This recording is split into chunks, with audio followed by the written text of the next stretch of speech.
Hi friends, പുതിയൊരു വീഡിയോയിലേക്ക് എല്ലാവരെയും സ്വാഗതം ചെയ്യുന്നു. ഞാനിപ്പോൾ നിൽക്കുന്നത് മഞ്ഞുമ്മലിലാണ്. ഇപ്പോൾ നിങ്ങൾക്ക് കാര്യം മനസ്സിലായിട്ടുണ്ടാവും. പക്ഷേ അതിന് മുന്നേ തന്നെ ഞാനൊരു കാര്യം പറഞ്ഞാണ്, ഇപ്പോൾ മഞ്ഞുമ്മൽ ബോയ്സ് എന്ന് പറഞ്ഞൊരു പടം ഇറങ്ങിയിട്ടുണ്ടല്ലോ.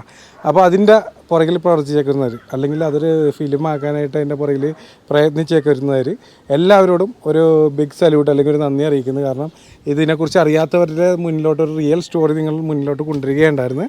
അത് വളരെ സന്തോഷം തോന്നി. കാരണം അത് ആൾക്കാരെ അറിയേണ്ടതാണ്. എല്ലാവർക്കും അറിയില്ലല്ലോ ആ കഥ. എനിക്കറിയാവുന്നതാണ് പണ്ട് തൊട്ട്. പിന്നെ ആ റിയൽ ഹീറോ എൻ്റെ ഒരു ഫ്രണ്ടാണ്. എനിക്ക് അതിൽ ഭയങ്കര അഭിമാനമുണ്ട്. അതിലെല്ലാവരും തന്നെ എൻ്റെ കൂടെ ഉണ്ട്. അതിൽ രണ്ടുപേര് കുറവുണ്ടല്ലേ? രണ്ടുപേര് കുറവുണ്ട്, മൂന്നുപേര് കുറവുണ്ട്. ഒരാൾ പുറത്താണ്. അദ്ദേഹത്തിൻ്റെ പേര് അനിൽ. അപ്പോൾ അനിൽ എന്ന് പറഞ്ഞ ആൾ പുറത്താണ്. പിന്നെ രണ്ടുപേര് വരാനുണ്ട് അല്ലേ? ഇപ്പോൾ എത്തുന്നതാണ് പറയണത്. നമുക്കൊന്ന് വെയിറ്റ് ചെയ്യാം. പിന്നെ ഞാൻ ആദ്യം തന്നെ ചെയ്യാൻ പോണത്, അപ്പോൾ ആ സിനിമയുടെ പുറകിൽ പ്രവർത്തിച്ച എല്ലാവർക്കും ഒരു നന്ദി നേരുന്നു, അല്ലെങ്കിൽ അതിൻ്റെ ആശംസകൾ നേരുന്നു. ഇപ്പോഴും നല്ല ഹൗസ്ഫുള്ളായിട്ട് തന്നെ പടം ഓടിക്കൊണ്ടിരിക്കുന്നത്. അപ്പോൾ ഇപ്പോൾ നമ്മൾ ആദ്യം ചെയ്യാൻ പോണത് ആ Manjummel boys, real Manjummel boys നമ്മുടെ മുമ്പിലുണ്ട്. അവരൊരു യൂട്യൂബ് ചാനൽ തുടങ്ങിയിട്ടുണ്ട്. അത് നിങ്ങൾ എല്ലാവരും ഒന്ന് ഫോളോ ചെയ്തിട്ടാണ്. അതിൻ്റെ ലിങ്ക് നമ്മുടെ ഡിസ്ക്രിപ്ഷനിൽ കൊടുക്കാനുണ്ടാവും. അതുപോലെ തന്നെ അവരുടെ ഇൻസ്റ്റയുടെ FBയുടെയും page the real Manjummel Boys എന്നും പറയും. അത് ക്ലിയറായിട്ട് നോക്കി, ഫാൻ പേജ് അല്ല, അവരുടെ റിയൽ പേജ് തന്നെ പോയി ഫോളോ ചെയ്യുക. നിങ്ങൾക്കുള്ള കുറച്ച് കണ്ടൻറ്റുകൾ പുറകെ അവർ കൊണ്ടുവരുന്നുണ്ട്. പിന്നെ അപ്പോൾ നമ്മൾ ഇവരെ പരിചയപ്പെടാൻ പോണേന്ന്. നിങ്ങൾ പരിചയപ്പെടുത്തുന്നത് എങ്ങനെയാണെന്ന് അറിയാമോ? എൻ്റെ പേര് ഇന്നത്. ഇപ്പോൾ ഫോർ എക്സാമ്പിൾ എൻ്റെ പേര് ജോർജ് അല്ല, എൻ്റെ പേര് ജോർജ് ആൻ്റണി. ഇതിൽ എൻ്റെ റോൾ ചെയ്തിരിക്കുന്നത് ഇദ്ദേഹമാണ് എന്നുള്ള രീതിയിൽ എല്ലാവരും ഒന്ന് പരിചയപ്പെടുത്തണം. തുടങ്ങിക്കോ. ഞാൻ കണ്ടന്റ് കൊണ്ടുവന്നത് വെറുതെ സ്ഥിരം. Okay, ready. എൻ്റെ പേര് അഭിലാഷ്. എൻ്റെ റോൾ ചെയ്തിരിക്കുന്നത് ചന്തുവാണ്. എൻ്റെ പേര് സിജു ഡേവിഡ്. എൻ്റെ റോൾ ചെയ്തിരിക്കുന്നത് സൗബിനാണ്. കുട്ടേട്ടൻ. എൻ്റെ പേര് സുഭാഷ്. എൻ്റെ റോൾ ചെയ്തിരിക്കുന്നത് ശ്രീനാഥ് ബാസിയാണ്. എൻ്റെ പേര് സിജു. എൻ്റെ റോൾ ചെയ്തിരിക്കുന്നത് ജീൻലാലാണ്. എൻ്റെ പേര് സുജിത്ത്. എൻ്റെ റോൾ ചെയ്തിരിക്കുന്നത് അരുൺ കുര്യൻ. എൻ്റെ പേര് പ്രസാദ്. ഞാനാണ് ഇവരെ സാരഥി കൊണ്ടുപോയ ആൾ. അപ്പോൾ എൻ്റെ ക്യാരക്ടർ ചെയ്തേക്കുന്നത് ഖാലിദ് റഹ്മാനാണ്. എൻ്റെ പേര് ജിൻസൺ. എൻ്റെ റോൾ ചെയ്തിരിക്കുന്നത് വിഷ്ണു രഘുവാണ്. പേര് സിക്സൻ. എൻ്റെ റോൾ ചെയ്തിരിക്കുന്നത് ബാലു വർഗീസ്. പിന്നെ നമ്മുടെ കൂട്ടുകാരൻ അനി ഖത്തറിലാണ്. അവൻ്റെ ചെയ്തിരിക്കുന്നത് അബ്രാം. പിന്നെ രണ്ടുപേര് വരാനുണ്ട്. അവർ ചിലപ്പോൾ വരുമായിരിക്കും. വരുമ്പോൾ പറയാമല്ലേ. സുധീർ ചെയ്തിരിക്കുന്നത് ദീപക്. പിന്നെ കൃഷ്ണകുമാർ. പുള്ളിയുടെ ചെയ്തിരിക്കുന്നത് ഗണപതി. Okay, thank you. എന്താണെന്ന് വെച്ചാൽ ഇങ്ങനെ പരിചയപ്പെട്ടാലേ നിങ്ങൾക്ക് വ്യക്തമായിട്ട് ആൾക്കാരെ മനസ്സിലാവുള്ളൂ എന്ന് ഓർത്തിട്ടാണ്. അപ്പോൾ ആദ്യം തന്നെ നമ്മൾക്ക് അറിയേണ്ടത്, അല്ലെങ്കിൽ ഞങ്ങളുടെ കാണികൾക്ക് അറിയാൻ വേണ്ടിയാണ് കേട്ടോ. എനിക്കറിയാവുന്ന കാര്യങ്ങൾ ഞാൻ ചോദിക്കും. അത് കാണികൾക്ക് അറിയാൻ വേണ്ടിയാണ്. നിങ്ങളിപ്പോൾ പടം വന്ന ഈ അടുത്താണല്ലോ. അപ്പോൾ ഈ പടം വരുന്നതിന് മുന്നേ ഉള്ള അനുഭവം, അതിന് ശേഷമുള്ളതും. പടം ഇപ്പോൾ നമ്മുടെ സംഭവം നടക്കുന്നത് ഏകദേശം 2006-ലാണ്. ഏകദേശമല്ല, 2006-ലാണ് ഇൻസിഡൻറ്റ് നടക്കുന്നത്.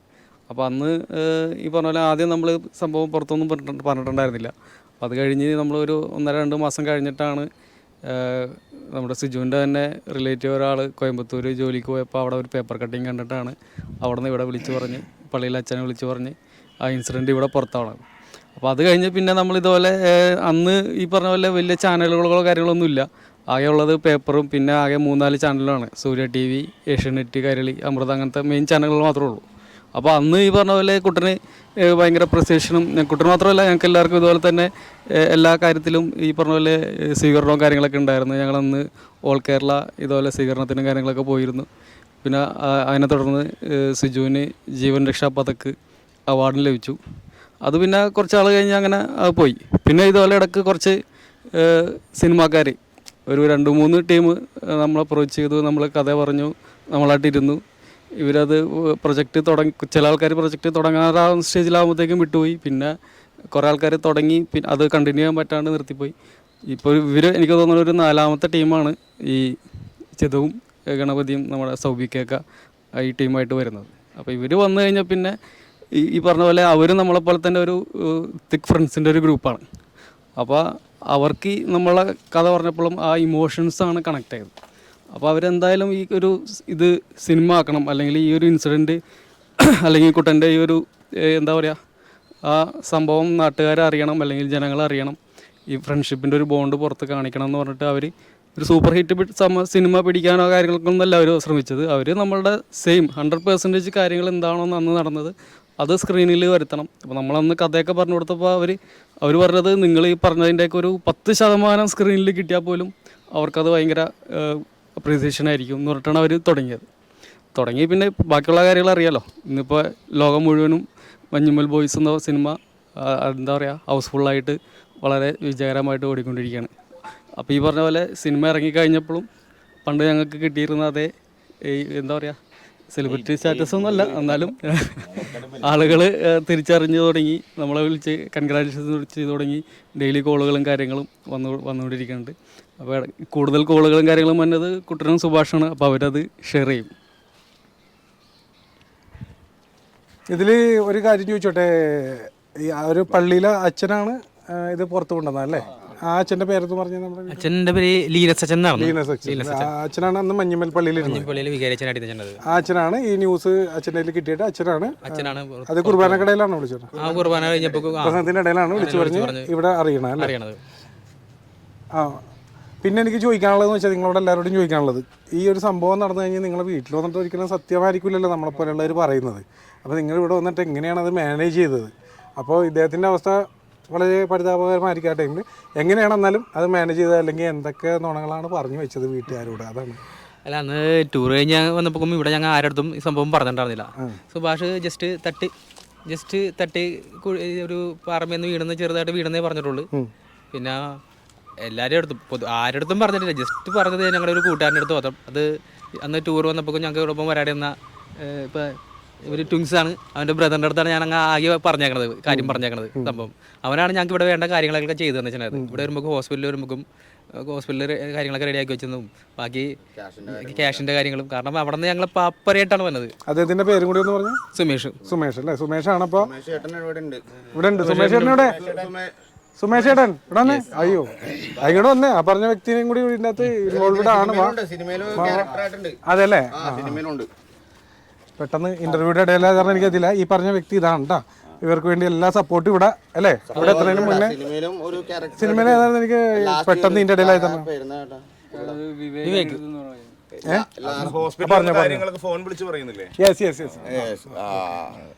അരുൺ കുര്യന്റെ അനിയനായിട്ട് ശരിക്കും ട്വിൻസ് ആണ്.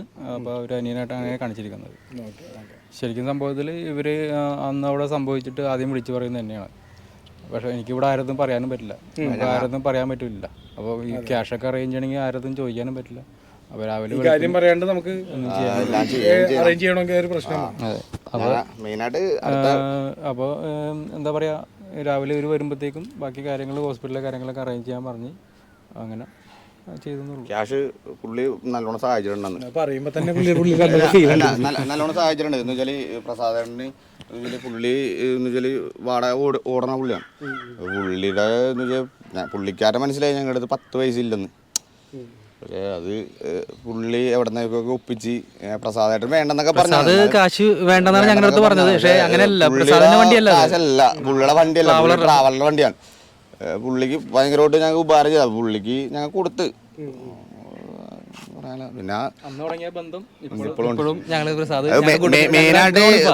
മെയിനായിട്ട് പറയാത്ത സംഭവം എന്ന് പറഞ്ഞു കഴിഞ്ഞാൽ ഇത് ഇവിടെ പറഞ്ഞാലും വീട്ടിലൊക്കെ ആകെ പ്രശ്നവും. പിന്നെ ഇനി ഞങ്ങൾക്കൊരു ടൂറ് പോകണമെങ്കിൽ ടൂറ് പോകാൻ പറ്റൂല. ടൂറ് പോകാൻ പറ്റൂല. അപ്പം അതുകൊണ്ടാണ് മെയിനായിട്ട് അത് സത്യം പറഞ്ഞാൽ ഈ സിനിമയും ഇറങ്ങൂല, ഒന്നും ഇറങ്ങൂലായിരുന്നു. ഈ സംഭവം ഈ അച്ഛൻ ഈ പള്ളിയിൽ വിളിച്ച് പറഞ്ഞില്ലായിരുന്നെങ്കിൽ അത് ഒന്നാമത്തെ കാര്യം മഞ്ഞുമേൽ എന്ന് പറഞ്ഞാൽ ഇവിടെ ഏറ്റവും കൂടുതൽ ഇടവക്കാർ ഈ മഞ്ഞുപള്ളിയാണ്. അപ്പോൾ ഞായറാഴ്ചത്തെ കുർബാന എന്നൊക്കെ പറഞ്ഞാൽ ഒരു എങ്ങനെയാലും ഒരു 100-500 പേര് ഓക്കെയാണ്. അപ്പോൾ അച്ഛൻ അങ്ങനെ പറഞ്ഞപ്പോൾ അച്ഛൻ ഇങ്ങനെയാണ് പറഞ്ഞത്. അച്ഛൻ വിളിച്ചു പറഞ്ഞില്ലെങ്കിൽ വേറൊരാൾ വിളിച്ചു പറയുന്നുള്ള ഉറപ്പാണ്. കാരണം എനിക്ക് എത്ര നാളെ ഇവിടെ കേരളത്തിൽ ചേട്ടന് ഇത് കൊടുക്കണം പറഞ്ഞു കഴിഞ്ഞല്ലേ? അപ്പോൾ അടുത്തൊരു കാര്യം നിങ്ങളോട് ചോദിക്കാനുള്ളത്, ഇപ്പോൾ നിങ്ങളുടെയൊക്കെ വീട്ടിൽ അന്ന് നിങ്ങൾ നുണയൊക്കെ പറഞ്ഞ് പിന്നീട് എല്ലാ വീട്ടിലും അറിഞ്ഞു. ഇപ്പോൾ ഈ സിനിമ ഇറങ്ങിയിട്ട് ഇപ്പോൾ നിങ്ങളുടെ എല്ലാവരുടെയും വീട്ടിലെ ഫാമിലി മെമ്പേഴ്സ് പോയി സിനിമ കണ്ടിട്ടുണ്ടാവും. ഇപ്പോൾ എങ്ങനെയാണ് വീട്ടിലെ അവസ്ഥ? അല്ലെങ്കിൽ ആ സിനിമ കണ്ടു കഴിഞ്ഞിട്ട് വന്നിട്ട് അമ്മച്ചി അപ്പച്ചനൊക്കെ കെട്ടിപ്പിടിച്ചോ എന്നുള്ളതാണ് എനിക്കറിയേണ്ടത്. കാരണം എൻ്റെ തന്നെ കണ്ണ് അറിഞ്ഞു വരുന്നത്. അന്നത്തെ ദിവസം പടം കണ്ടു കഴിഞ്ഞ് വന്നിട്ട് ഞങ്ങളുടെ വീട്ടിലെ എല്ലാവരും ഫാമിലി ആരും ശരിക്കും ഉറങ്ങിയിട്ടില്ല. വൈഫാണെങ്കിലും അച്ഛനാണെങ്കിലും അപ്പച്ചനാണെങ്കിലും അമ്മച്ചിയാണെങ്കിലും മക്കളാണെങ്കിലും എൻ്റെ മാത്രമല്ല എല്ലാവരും ഫാമിലി സെയിം അവസ്ഥയായിരുന്നു.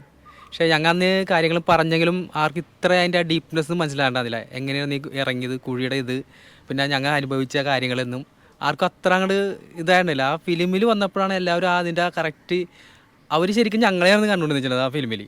ആ ഒരു ഫീലിംഗ് വേറെ ആയിരുന്നു ശരിക്കും. എല്ലാവർക്കും ഭയങ്കര സങ്കടമാണത്.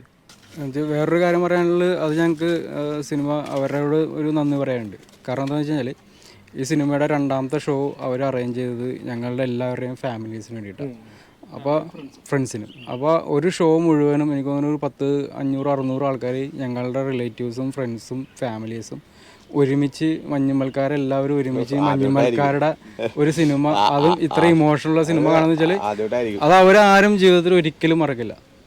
ചിലപ്പോൾ നമ്മൾ ആ ഒരു എല്ലാ ഫാമിലീസും സെപ്പറേറ്റ് ആണ് ആ സിനിമ കാണണമെങ്കിൽ ചിലപ്പോൾ ഇത്രയും ഇമോഷൻസ് അവർക്ക് ചിലപ്പോൾ കിട്ടിയെന്നില്ല. ഈ മാടപ്പാട്ടം എന്നാണ് സ്ഥലത്തിന്റെ പേര്. ഈ മാടപ്പാട്ട് സത്യം പറഞ്ഞാൽ ആരും ഉണ്ടായിട്ടുണ്ടാവൂലല്ലോ ഏട്ടാ. അതിന് ഞങ്ങൾ അവരോട് നമ്മളുടെ ഷോൺ ആൻ്റണി അല്ലെങ്കിൽ സിനിമയുടെ പ്രൊഡക്ഷൻസ് അവരോട് ഞങ്ങൾക്ക് വളരെയധികം നന്ദിയുണ്ട്. ആ ഒരു എക്സ്പീരിയൻസും കൂടി ഞങ്ങൾക്ക് തന്നതിന് അത് ഞങ്ങൾ ഇതിനകത്ത് ഇപ്പോൾ പറയണത്. പിന്നെ മറ്റൊരു കാര്യം എന്ന് വെച്ചാൽ ഇനി കുറച്ച് അല്ലേ ഇത് ഇവരുടെ ഒരു കഥയിലേക്ക് പോകണേണ് കുറച്ച് നേരത്തേക്ക്. അതായത് അന്ന് സുഭാഷിന് അതിൻ്റെ അകത്ത് വീണ് കഴിഞ്ഞിട്ട് എന്തെങ്കിലും ഓർമ്മയോ എന്തെങ്കിലും ഉണ്ടായിരുന്നു കയറി വന്ന വരെ വെറുതെ കാണികൾക്ക് അറിയാൻ വേണ്ടി ചോദിക്കണേ. വീണപ്പോൾ തന്നെ ബോധം പോയല്ലോ. പോയി. പിന്നെ അല്ല എന്തെങ്കിലും ഓർമ്മയുണ്ടോ? ഞാൻ വെറുതെ ചോദിക്കണേ. ഓർക്കണമെങ്കിൽ എന്തെങ്കിലും കാണണമല്ലോ. കാണണം. ഒന്നും കാണില്ലായിരുന്നു. പിന്നെ പെയിൻ വേദനകൾ മാത്രമേ ഉള്ളൂ. പിന്നെ വവ്വാലിൻ്റെ കരച്ചിൽ മാത്രമേ കേൾക്കുള്ളൂ. അത് കഴിഞ്ഞിട്ട് ഉറങ്ങാൻ വല്ലാത്തൊരവസ്ഥയായിരിക്കും അല്ലേ? കുറച്ച് 6 മാസം കഴിഞ്ഞിട്ട് ഉറങ്ങിയത്. 6 മാസം കഴിഞ്ഞിട്ടാണ് ഉറങ്ങിയത്. അത് തീർച്ചയായിട്ടും എനിക്ക് ആ ഫിലിം കണ്ടപ്പോൾ തന്നെ ആ ഫീലിംഗ് കിട്ടി. പിന്നെ അത്രയും വലിയൊരു സംഭവത്തിന് പറ്റി കഴിഞ്ഞാൽ നമ്മൾ ആകെ തകർന്നു. പക്ഷെ കൂട്ടുകാരൊക്കെ വൈകുന്നേരം വീട്ടിലൊക്കെ വന്നിരിക്കും. മറ്റേ കാര്യങ്ങളേക്കും ഹോസ്പിറ്റലിലും കാര്യങ്ങളെയും അതുപോലെ ആ സിനിമയിൽ കാണിക്കുന്ന പോലെ ഞാൻ ഹോസ്പിറ്റലിലൊക്കെ വീണിട്ടുണ്ട്. സിനിമ കണ്ടില്ലായിരുന്നു. അതുപോലെയൊക്കെ വീണിട്ടുണ്ട്. നമ്മളോട് എഴുന്നേറ്റ് നടക്കരുതെന്ന് പറയും. അപ്പം നമുക്ക് എഴുന്നേറ്റ് അത്യാവശ്യം നമുക്ക് നല്ലൊരു ചോര തിളപ്പിൻ്റെ പ്രായമല്ലേ, എന്ത് പറഞ്ഞാലും കേൾക്കൂലല്ലോ. എഴുന്നേറ്റ് നടക്കുക. അപ്പോൾ ഈ തലയൊക്കെ ഇടിച്ചാണല്ലോ വീണേക്കണ്. അതുപോലെ തന്നെ ഞാൻ നിലത്ത് വീണിട്ടുണ്ട്. ഹോസ്പിറ്റലിൽ കാണിക്കണോണ്ട് ആ സെയിം അവസ്ഥയൊക്കെ ഉണ്ടായിട്ടുണ്ട്. സിജു ഇദ്ദേഹത്തിന് സിനിമയിൽ കാണുന്നവർ തന്നെ ശരീരത്തിനോട് ചേർത്ത് കെട്ടിപ്പിടിച്ച് തന്നെയാണ് മേലിലേക്ക് കൊണ്ടുവന്നത്. ഏകദേശം അതുപോലെ തന്നെ. പിന്നെ ചില പറ്റാത്ത സ്ഥലങ്ങളിൽ ആദ്യം ചില സ്ഥലങ്ങളിൽ കയർ ബ്ലോക്ക് ആയിരുന്നു. ശരിക്കും സിറ്റുവേഷൻ വല്ലാത്തൊരു അയ്യോ ഒരു ഭയങ്കര സിറ്റുവേഷൻ ആയിരുന്നു ശരിക്കും. കാരണം ഈ ഫിലിമിൽ കാണുന്ന പോലെ തന്നെ ഇത് ഒറ്റ സ്ട്രേറ്റ് കുഴിയല്ല, ഒരു 6 ആക്ക് ആയിട്ട് പോകുന്ന കുഴിയാണ്. അപ്പോൾ ഒരിക്കലും മുകളിൽ നിന്ന് വലിക്കാനനുസരിച്ച് ഒറ്റടിക്ക് കയറി പോരാൻ പറ്റൂല. അപ്പോൾ ഇടയ്ക്ക് വരുമ്പോൾ ഞങ്ങൾ തന്നെ വന്ന് അഡ്ജസ്റ്റ് ചെയ്ത് കയറേണ്ടി വരും. മറ്റേ കമ്മ്യൂണിക്കേഷൻ ആണെങ്കിൽ ഒരു പരിധി ഉണ്ടായിരുന്നു. അതൊക്കെ വ്യക്തമായിട്ട് ആ ഫിലിമിൽ വന്നിട്ടുണ്ട്. അതുപോലെ എന്താണ് പറയാ കുറെ കാര്യങ്ങൾ സ്റ്റോറിയില്. പിന്നെ ഈ സിനിമയിൽ ഇപ്പൊ സിനിമക്ക് വേണ്ടി കുറച്ച് കഥയൊക്കെ മാറ്റുമല്ലോ, അങ്ങനെ എന്തെങ്കിലും ചെയ്തിട്ടുണ്ടായില്ല? അല്ലെങ്കിൽ അല്ല അത്യാവശ്യം ഇപ്പൊ ഞാൻ ചോദിക്കുന്നത് ഇപ്പൊ ബിവറേജിൽ പോയിട്ട് ഒരു ഉടക്ക ഉണ്ടാക്കുന്ന സീനുണ്ട്. അല്ല ശരിക്കും ഉണ്ടായതാണ്. അതായത് അതിൻ്റെ അകത്ത് ഇപ്പൊ പോയിട്ട് ഏണി വെച്ചിട്ട് അത് കഴിഞ്ഞിട്ട് കൊടുത്ത കൊല്ലത്തും കിട്ടുമെന്ന് പറഞ്ഞാൽ ഞാൻ മനസ്സിൽ വിചാരിച്ചത് ആ കഥയൊന്നും എനിക്കറിയില്ല. സിനിമ കണ്ടപ്പോൾ ഞാൻ ഓർത്ത് അത് ഡയറക്ടറോ അല്ലെങ്കിൽ ആ സ്ക്രിപ്റ്റ് റൈറ്റർ അത് വ്യക്തമായിട്ട് 2-3 സ്ഥലത്ത് കൊണ്ടുവന്നിട്ടുണ്ട്.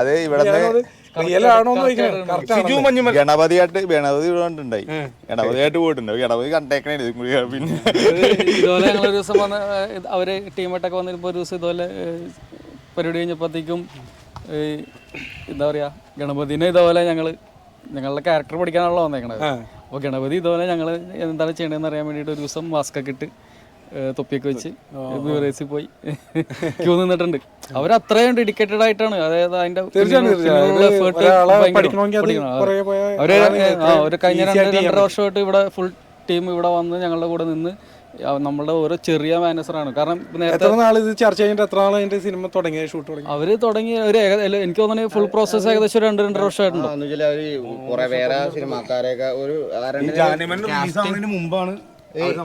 കാസ്റ്റിങ്ങിന്റെ കുറച്ച് മാറ്റങ്ങൾ വരുത്തിയെന്ന് തോന്നുന്നു.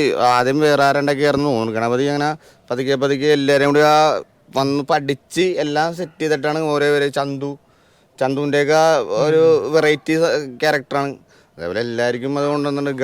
ഗണപതി തന്നെ അത് വന്നിട്ടില്ല. പുള്ളിനെ കണ്ടോ? പുള്ളി കറക്റ്റ് ഗണപതിയാ. അപ്പൊ അതേപോലെ തന്നെ ദീപക് പുള്ളിയും വന്നിട്ടില്ല. ദീപക് ചെയ്തേക്കണത് ഒന്നും പറയാല്ല, എല്ലാവരും കറക്റ്റായിട്ട് കൊണ്ടുവന്നിട്ടുണ്ട്. അതുപോലെ നേരത്തെ പറഞ്ഞ പോലെ ഫിലിം കണ്ടപ്പോൾ ഈ ഞങ്ങളുടെ അമ്മമാർക്കാണെങ്കിലും എല്ലാവർക്കും ആണെങ്കിലും ആ സ്റ്റാർസിനല്ല അവർ സ്ക്രീനിൽ കണ്ടത്. അവർ 2006 ഞങ്ങൾ എങ്ങനെയാണ് നടന്നിരുന്നത് ആ ഒരു ഫീലിംഗാണ് അവർക്ക് കിട്ടിയത്. അതാണ് അവർ കുറച്ചും കൂടി കൂടുതൽ ഇമോഷണൽ ആയത്. അപ്പോൾ എന്താ പറയുക, അവർ 2006 ഞങ്ങളെങ്ങനെ ഇരിക്കണത്, ഞങ്ങൾ കുട്ടൻ്റെ വീട്ടിൽ പോയാൽ എങ്ങനെ ഇരിക്കണത് കിടക്കണത്, ആ നിപ്പൊക്കെ അതുപോലെ തന്നെ എന്നൊക്കെയാണ് എൻ്റെ അമ്മയൊക്കെ പറയണത്. അപ്പോൾ ഇതെങ്ങനെ ഇതിങ്ങനെ പഠിച്ചെടുത്ത് ചെയ്തെന്നാണ് ചോദിക്കുന്നത്. ആ ഒരു എക്സൈറ്റ്മെൻറ്റ് അത് സ്ക്രീനിൽ അവർ കാണിച്ചു. അത്ര എഫേർട്ട് അവർ ഇട്ടിട്ടുണ്ട് ഇതിന് വേണ്ടിയിട്ട്. തീർച്ചയായിട്ടും അത് അവിടെ ക്ലിയർ ആയിട്ട് കൊണ്ടുപോയിട്ടുണ്ട്. പിന്നെ ഞാൻ നേരത്തെ പറഞ്ഞ പോലെ അവരും ഇതുപോലെ തന്നെ ഒരു ഫ്രണ്ട്ഷിപ്പ് ഗ്യാങ്ങാണ്. അപ്പോൾ അവർക്കും ഇതും പെട്ടെന്ന് അതാണ് ആ ഒരു സിനിമയുടെ ഒരു ലൈഫ് വന്നേക്കണത്. കാരണം അവർ ആ ഒരു കെമിസ്ട്രി, അവർ തമ്മിലുള്ള കെമിസ്ട്രി ഇതിനകത്ത് വർക്കൗട്ട് ആയിട്ടുണ്ട് ശരിക്കും. അപ്പം അന്ന് സിജു ഇദ്ദേഹത്തിനെ രക്ഷിക്കാൻ ഇറങ്ങുമ്പോൾ കയറ് തീർന്നു പോയതായിരുന്നു. അതുപോലെ അതിലൊരു പോലീസ് ഓഫീസർ നമ്മൾ ഇറിറ്റേറ്റ് ചെയ്തുകൊണ്ട് കാണിക്കണ്ടല്ലോ കുറച്ച്, അതങ്ങനെ തന്നെയായിരുന്നു നിങ്ങൾക്ക് ഉണ്ടായിരുന്ന അനുഭവം? അത് ഭയങ്കര അനുഭവമായിരുന്നു. അവര് ഇതാകുന്നില്ല, അതിന്റെ അപ്പുറം നമുക്ക് നമ്മളുള്ളത്. ഇതിപ്പോ പോലീസുകാരെ എടുത്ത് പറയുമ്പോൾ പോലീസുകാർ തെറ്റിദ്ധരിക്കരുത്, എല്ലാവരും അല്ല പറഞ്ഞത്. ഇതിൻ്റെ അത് നിങ്ങളിലാണെങ്കിലും ഞങ്ങളിലാണെങ്കിലും ഇങ്ങനെയുള്ള വ്യക്തികളുണ്ടാവും. മെയിനായിട്ട് എന്താണെന്നറിയാമോ, അവർക്ക് നമ്മ അങ്ങോട്ട് പോകുമ്പോഴാത്ത സ്ഥലത്തോട്ട് ഞങ്ങൾ പോയി. മെയിനായിട്ട് അവര് പറയണത് ഇവനാ അത് മാത്രമല്ല ഒരു ഞായറാഴ്ച ഉച്ച കഴിഞ്ഞിട്ടുള്ള സമയമാണ്. അപ്പോൾ ഇവര് ഡ്യൂട്ടിയിലുള്ളവരൊക്കെ അത് ഡ്യൂട്ടിയൊക്കെ കഴിഞ്ഞ് തീരാറായി റിലാക്സ്ഡ് ആയിട്ട് അവർ വീട്ടിൽ പോവുക. ആ ഒരു സിറ്റുവേഷനിൽ നിൽക്കുന്ന സമയത്ത് നമ്മൾ ഇതുപോലത്തെ ഒരു പ്രശ്നമായിട്ട് അവരുടെ മുമ്പിലേക്ക് ചെല്ലണം. ഓട്ടോമാറ്റിക്കലി അവർ ഇറിറ്റേറ്റഡ് ആയിട്ടുള്ളൊരു പ്രശ്നം വന്നിട്ടുണ്ട് അവിടെ. സിനിമ കാണിക്കണ പോലെ തന്നെയായിരുന്നു. ലാത്തിക്ക്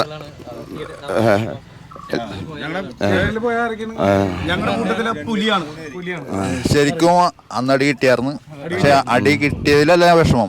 അവര് പറഞ്ഞത് ഞങ്ങൾ അവനെ തള്ളിയിട്ട് അതിലാണ് തള്ളിയിട്ടല്ല, തള്ളിയിട്ട് കൊന്നെന്ന് പറഞ്ഞു മരിച്ചു, അവനെ കൊന്നു. അപ്പൊ ഞങ്ങളും പറയണ്ട് സാറേ ഇവൻ മരിച്ചിട്ടില്ല, നിങ്ങൾ വാ എന്ന് വെച്ചാൽ അവൻ ജീവനുണ്ട്. ഇല്ല, അവൻ മരിച്ചെന്നാ പറഞ്ഞ. അവിടെ നിന്ന് ഒരാളാണ് വന്നത്, സിനിമയിൽ കാണിക്കേണ്ടത് കറക്റ്റായിട്ട് ഒറ്റൊരാളാണ് വന്നത്. അത് വന്ന വഴി അവർ കാണിക്കണ സീനൊക്കെ പറയണില്ല, അത് കറക്റ്റ് കാര്യമാണ് അവർ അത് എടുത്തേണത്. അത് വണ്ടിയിൽ നിന്ന് ഞങ്ങൾ കരഞ്ഞുപോയി, എന്ന് വെച്ചാൽ അത്രക്ക് ഇവർ ഒരാളുടെ ജീവൻ്റെ വില എന്ന് വെച്ചാൽ നമുക്ക് സുഹൃത്തുക്കളല്ലേ, അവൻ അവിടെ കിടക്കണേന്നുള്ള ശീല എങ്ങനെ എത്രയും പെട്ടെന്ന് നമുക്ക് എടുക്കാൻ പറ്റുമോ അത്രയും പെട്ടെന്ന് എടുക്കണം എന്നുള്ള ആ ഒരു ഇതുണ്ടായിരുന്നു. അത് അവരുടെ എന്തോ ആണ്. ഇത് കറക്റ്റായിട്ട് അതിനകത്ത് കാണിച്ചേക്കണത് സത്യമുള്ള കാര്യമാണ്. അവർ ആ വരുന്ന വഴിക്ക് ആ പോലീസുകാരനെ ഇത് ചെയ്യാൻ പറഞ്ഞ് പിന്നെ എന്താണ് എല്ലാം സെറ്റാക്കിക്കോ, ഞാൻ അവിടെ ചെന്ന് ഇറങ്ങിക്കോളാം എന്ന് പറഞ്ഞ് അങ്ങനെ വരെ ഞങ്ങളോട് ധൈര്യം തന്നിട്ടാണ് കൊണ്ടുപോകുന്നത്. അവിടെ ചെന്ന് കഴിഞ്ഞിട്ട് പിന്നെ അവരത് ഒരു സാധനം ചെയ്യില്ല. അവിടെ ഈ പറഞ്ഞ ഫോറസ്റ്റുകാരും ഫയർഫോഴ്സും പോലീസുകാരും ഒക്കെ ഉണ്ട്. അവിടെ നാട്ടുകാർ തന്നെ, അവിടെ പരിചയമുള്ള നാട്ടുകാർ തന്നെയുണ്ട്. അതിനകത്ത് പറയുന്നുണ്ടല്ലോ, ആ സൂയിസൈഡ് പോയിന്റിൽ പോയ ആളെ പോലും എടുക്കാൻ ആളുണ്ട്, പക്ഷെ ഇതിനകത്ത് ഇറങ്ങാനുള്ള ആളില്ല. അങ്ങനെയാണ് അവസാനം. അതില് ആദ്യമായിട്ടല്ലേ ഒരാള് ഇറങ്ങുന്നത്? അവിടെ എന്തോ കേന്ദ്രമന്ത്രിയുടെ അതെ അതിന്റെ ഇത്ര ലക്ഷം രൂപ കൊടുക്കാന്നുണ്ടെന്ന് പറഞ്ഞു. കിട്ടിയിട്ടില്ല, ആരും കിട്ടിയിട്ടില്ല. അത് അധികം ഇറങ്ങിയിട്ടുണ്ടാവില്ല, കുറച്ചൊക്കെ ഇറങ്ങിയിട്ട് കയറിപ്പോന്നൊക്കെ. അതിൽ നിന്നാണ് നമ്മുടെ ഈ മുത്ത് രക്ഷപ്പെട്ട് വന്നത്. പിന്നെ ഒരു കാര്യം ചോദിക്കാനുള്ളത്, നിങ്ങൾക്ക് ഇതിൻ്റെ അകത്ത് വടംവലി കാണിക്കണുണ്ടല്ലോ, അങ്ങനെ ഒരു ട്രൂപ്പ് ഉണ്ടോ? മീൻ ഞങ്ങൾക്ക് ചിലപ്പോൾ കിട്ടണെന്താണെന്നറിയിക്കും, പാല മറ്റേ ഉള്ളനാടൻ പാലേക്ക് വയ്ക്കും. ഇവരെന്ന് പറഞ്ഞാൽ പ്രൊഫഷണൽ വലിക്കാരാണ്. അപ്പം ഞങ്ങളെല്ലാം ഈ പഠിച്ചു വന്ന പിള്ളേരുള്ളൂ. ചെല്ലുമ്പോൾ തന്നെ ഫസ്റ്റ് ഇവരായിട്ടായിരിക്കും വലി. ചെല്ലുമ്പോൾ തന്നെ പറയും ചേട്ടാ ഓക്കെ അല്ലേ, അപ്പോൾ അവർ പറയും ഓക്കെയാണ്. വലിയൊക്കെ കാണുമ്പോൾ ആൾക്കാർ അവിടെ നിന്ന് ഭയങ്കര എവിടാ നമ്മ പറഞ്ഞേക്കണേ ചേട്ടാ ആദ്യം തന്നെ അടിച്ചിടല്ലേ എന്നുള്ള ഒരു ഇത് പറയും. ഇവരൊക്കെ നല്ല. പിന്നെ ഞങ്ങൾക്ക് എവിടെ പോയാലും ഒരു ഭാഗ്യം ഉണ്ട് കേട്ടാ, ഞങ്ങൾക്ക് വാക്കൂർ കിട്ടും.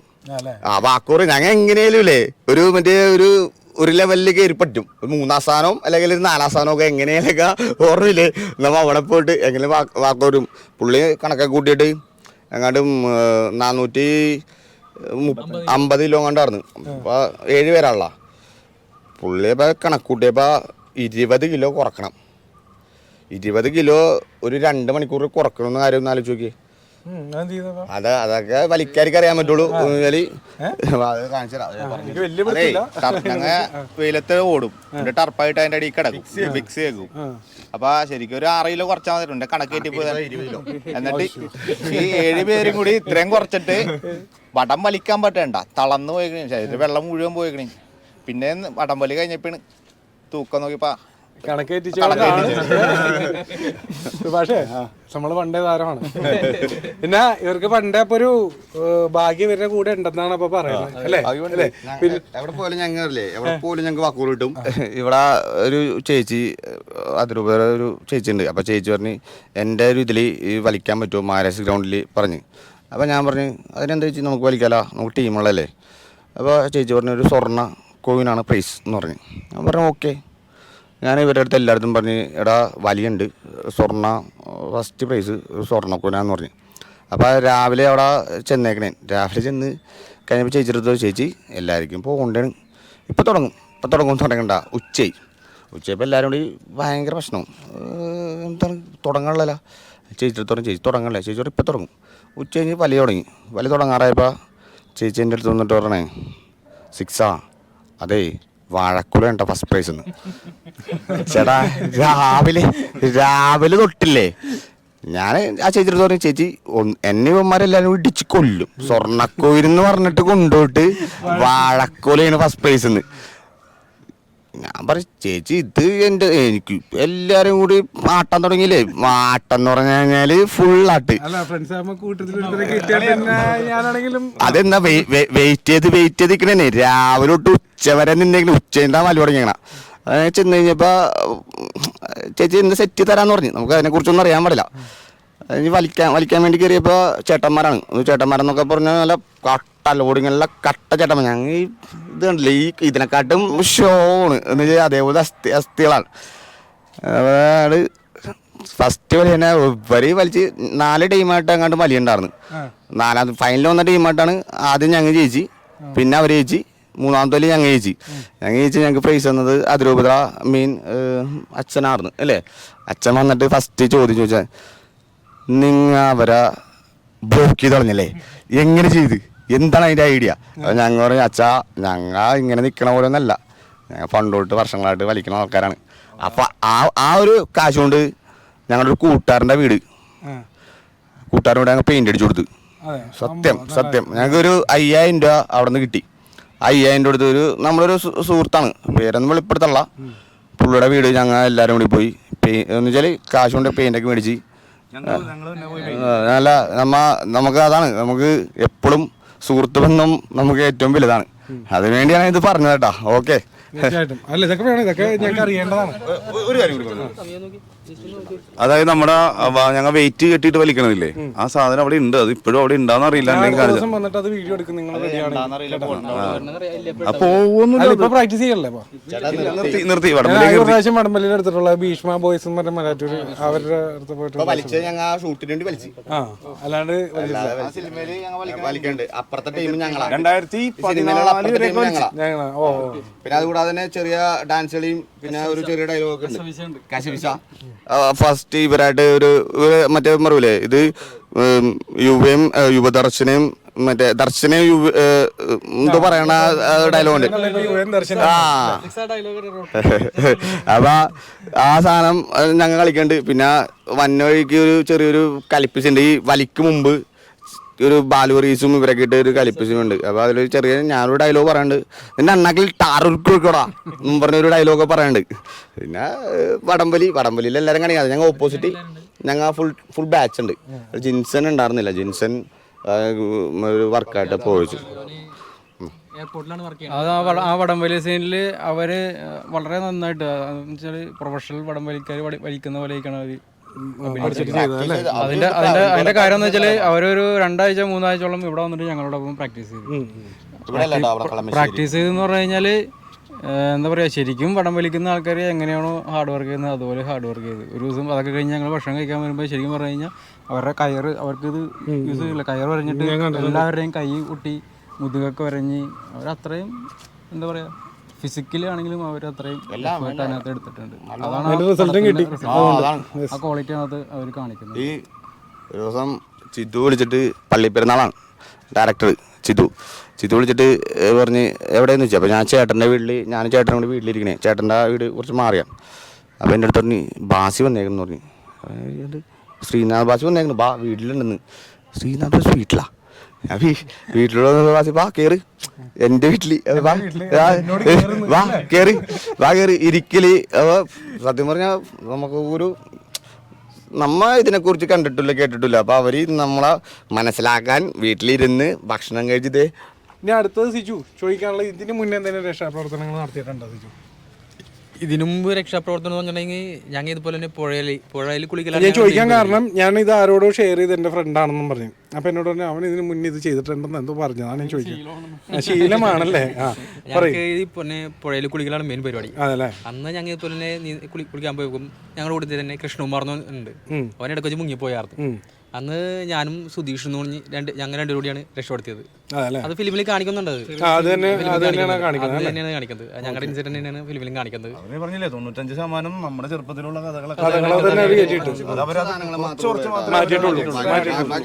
ഫുൾ എടുത്തിട്ടുണ്ട് അവര്. എൻ്റെ ശബ്ദം അങ്ങനെ ബാലുവിനെ കൊണ്ട് എപ്പോഴും ബാലു ഇച്ചിരി പതുക്കെ സംസാരിക്കുള്ളൂ. അപ്പൊ ചിതു എപ്പോഴും പറയും ഫുൾ ത്രോട്ട് സംസാരിക്കും. സിക്സൻ അങ്ങനെ സംസാരിക്കാം. അതുപോലെ തന്നെ എല്ലാം ജിൻസന്റെ ക്യാരക്ടർ ആണെങ്കിലും വെറൈറ്റി ക്യാരക്ടറാണ്. ഒരു 5-8 കൊല്ലം മുമ്പ് ശരിക്കും സിനിമയിൽ കാണിക്കുന്ന പോലെ തന്നെയായിരുന്നു ഞാനും. ഇപ്പൊ കുറച്ച് മാറ്റമൊക്കെ വന്നിട്ടുണ്ട്. കല്യാണമൊക്കെ കഴിഞ്ഞ് ഒതുങ്ങി ജീവിക്കുന്നു. അല്ല, മാറ്റം വന്നോണ്ട് കല്യാണം കഴിക്കാൻ പറ്റി. ഇപ്പൊ സുഖമായിട്ട് ജീവിക്കണം ശാന്തിയോടെ. കറക്റ്റ് ജിൻസനാന്ന് കിട്ടിയ കറക്റ്റ് ജിൻസനെ കണ്ട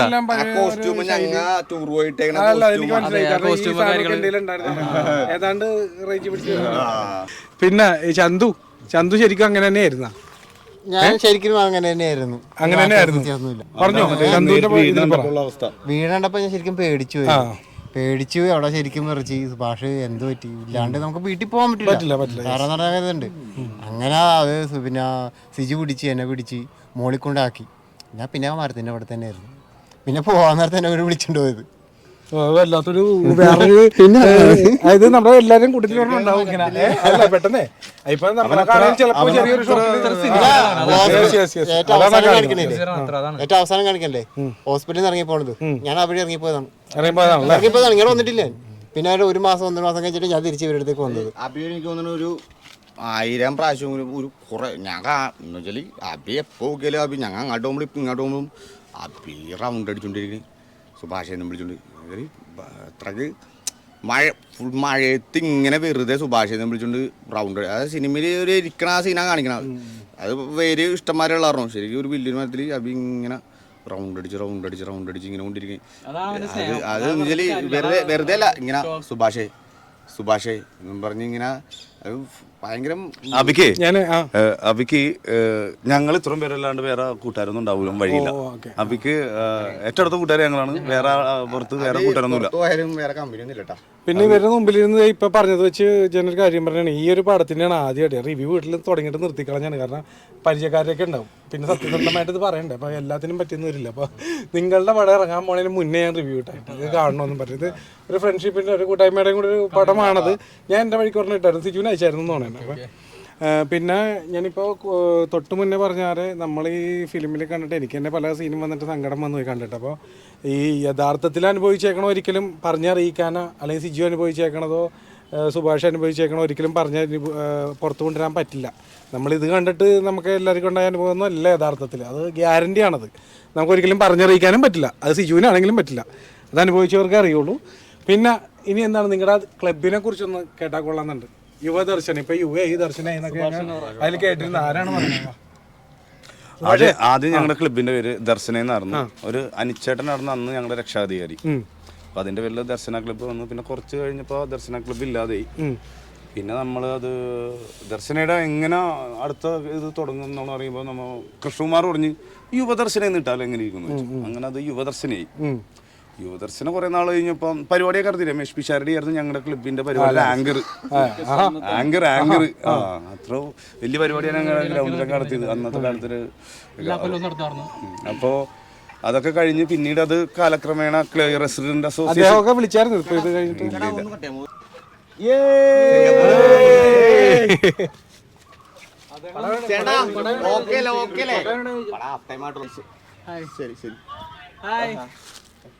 കണ്ടല്ലേ ഇവരുടെ ഇപ്പോഴത്തെ അവസ്ഥ. ഇവിടത്തെ ഇതാണ്.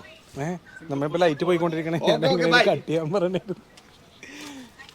അപ്പോൾ ക്ലബിനെ കുറിച്ച് പറഞ്ഞപ്പോൾ ഇപ്പോൾ പറഞ്ഞു നിർത്തിയത് നമ്മുടെ അതിൻ്റെ ഇടയിൽ അവർക്ക് വീഡിയോ കോൾ വന്നുകൊണ്ടാണ് കേട്ടോ. ഈ ക്ലബിനെ കുറിച്ച് പറഞ്ഞു വരുന്നത് ഇപ്പോൾ ആങ്കർ രമേഷ് പിഷാരടി ആയിരുന്നു. അങ്ങനെ അദ്ദേഹം വിളിച്ചിരുന്നത് കഴിഞ്ഞിട്ട് രമേഷ് പിഷാരടി അല്ല ഇത് ഇങ്ങനെയാണെന്ന് പുള്ളി അല്ല അതാണ് ഞാൻ ചോദിച്ചത്. പുള്ളിക്ക് ഓർമ്മയുണ്ടാവും. അതാണ് കാരണം പുള്ളി ഇങ്ങനെ രമേഷ് പിഷാരടി വന്നു. അത് കഴിഞ്ഞിട്ട് ഇവിടെ നമ്മുടെ റെസിഡന്റ് അസോസിയേഷന്റെ കടന്നുവരവോടെ ഈ ആർട്സ് ആൻഡ് സ്പോർട്സ് ക്ലബ്ബുകളുടെ പിന്നെ ഇവിടെ നാട്ടും പ്രദേശത്ത് നിന്ന് ഇല്ലാതായി ഇല്ലേ. റെസിഡന്റ് അസോസിയേഷന്റെ പരിപാടി പിന്നെ ക്ലബ്ബുകളുടെ പ്രസക്തി നഷ്ടപ്പെട്ടു. അങ്ങനെ നമ്മുടെ ക്ലബ്ബും കാലക്രമേണ അത് ഇല്ലാതായി, യുവദർശനം നഷ്ടപ്പെട്ടു പോയി. പിന്നീട് നമുക്ക് ഈ കൂട്ടായ്മ നമ്മൾ ഒരിക്കലും വിട്ടുകളയാൻ പറ്റില്ല. അതിനുവേണ്ടി ഞങ്ങൾ പിന്നീട് കുറച്ച് നാൾ കഴിഞ്ഞപ്പോൾ വേറൊരു സംഘം, സ്വയം സഹായ സംഘം എന്നുള്ള രീതിയിൽ നമ്മൾ വീണ്ടും പൊതുവായിട്ടുള്ള കുറേ കാര്യങ്ങളൊക്കെ ചെയ്യും. നമ്മുടെ ലിമിറ്റേഷൻസ് വെച്ചുള്ള സാമ്പത്തികം വെച്ചിട്ട് ചെയ്യും. യുവ എന്നാണ് ഇപ്പോൾ സംഘടനയുടെ പേര്. അതിപ്പോൾ നമ്മൊരു മരണാവശ്യം നടക്കുമ്പോൾ ഒരു വീട്ടിൽ 5000 രൂപ വെച്ചൊക്കെ ചെറിയ രീതിയിലുള്ള ഇതൊക്കെ തുടങ്ങിയിട്ടുണ്ട്. ഞങ്ങളുടെ പിരിവും കാര്യങ്ങളൊക്കെ ആയി വലുതായിട്ട് എന്ന് ആഗ്രഹിക്കുന്നു. അപ്പോൾ ലൈറ്റ് പോയിക്കൊണ്ടിരിക്കുന്നതാണ്. നമുക്ക് വീഡിയോ പെട്ടെന്ന് തന്നെ അവസാനിപ്പിക്കണം, അല്ലെങ്കിൽ കുറച്ചും കൂടി എനിക്ക് എടുക്കണമെന്നുണ്ടായിരുന്നു. ഞാൻ എന്തിനാട്ടെ വേറെ നമ്മുടെ കാണികളോട് നിങ്ങൾക്ക് എന്താണ് നിങ്ങളുടെ ഇപ്പോഴത്തെ ഒരു ഇതൊക്കെ വെച്ച് അനുഭവം ഷെയർ ചെയ്യാനുള്ളത്? ഇതുവരെ ഇന്റർവ്യൂവിൽ ആരും ചോദിക്കാത്ത എന്തെങ്കിലും ഉണ്ടെങ്കിൽ പറഞ്ഞേക്ക്. അല്ല ആർക്കും വേണില്ല,